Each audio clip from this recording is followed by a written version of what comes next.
we talk about secondary and incidental use, but what I kept hearing through the public testimony was the related to the on-site ag operations, that any commercial events shall be related to the on-site agricultural operations. Sure, Commissioner White. I think that that's a legitimate other reading of the policy is to come to the conclusion that secondary and incidental means, in fact, that something would be related to.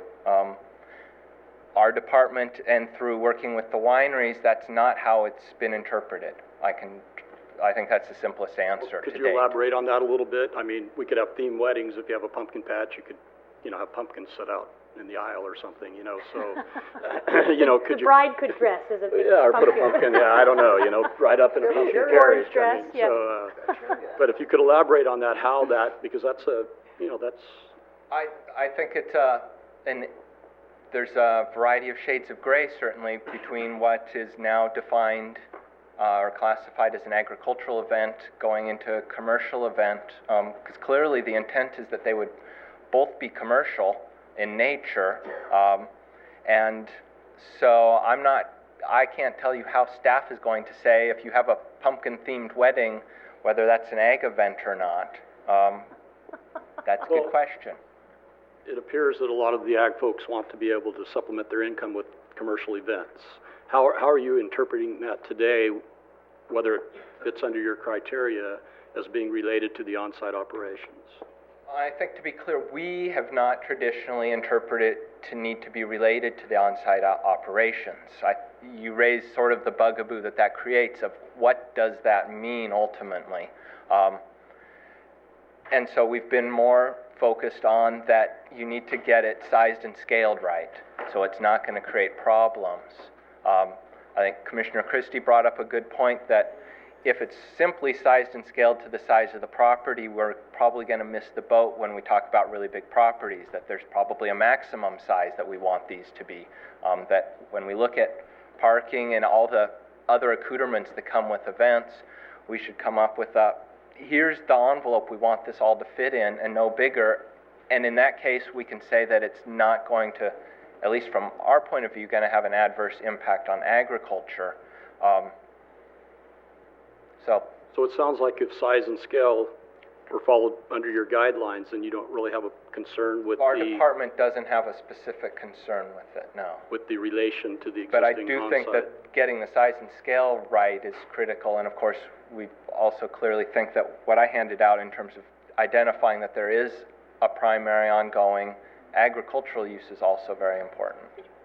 Makes a lot of sense. Thank you. Okay, Commissioner Rose has a point that he wants to make, and then Commissioner Wyatt has a question. And my last point would be that for wineries, we've always been told that the weddings, the concerts and stuff are meant, in a small case, to showcase their wines. So you bring your wedding party to this winery, and this winery is more than happy to pour their wines, and so you're coming from out of town, you're introduced to this particular brand, and perhaps you'll buy some next time you go to your local liquor store. Yeah, for better or worse, the wine industry has successfully put forth the argument that because of their unique product and their unique market and their unique challenges, that they need to be treated different than agriculture generally, because they have this direct marketing, niche marketing, brand marketing, locale marketing, and so everything that brings activity to their wineries and their facilities is an opportunity for them to develop additional brand loyalty by pairing the wines, by pouring the wines, by educating about the wines, regardless of why people are there. So I personally think it's a faulty assumption to then extrapolate that and say, and we need to extend the same principles to all agricultural activities because we've done it for wine. The reason we do it for wine is because they have successfully made the argument that they are a unique brand of agriculture. While you're still at the podium, I just would like to get clarity before you sit down. You started out by saying that we haven't reached consensus on how to interpret the phrase secondary and incidental. There is a range of opinions about what those words actually mean. The county has interpreted it one way over time, but there are still arguments to be made that we could interpret it a different way, and ultimately I think what I heard you say is it's a policy call. It clearly is a policy call ultimately. It's Okay. it's a policy of the general plan, and so it doesn't have, and Right. this is what it means, and this Right. is how it shall look on the Right. ground, so. That's why Yeah. decision makers have discretion. Correct. Great. I would like county council to respond to one issue that came up a couple times this morning, and that was the question of whether or not what we're considering here today in any way infringes on people's constitutional right of free assembly. Mr. McNulty. Commissioner Christie, I'm Tim McNulty with the County Council's office.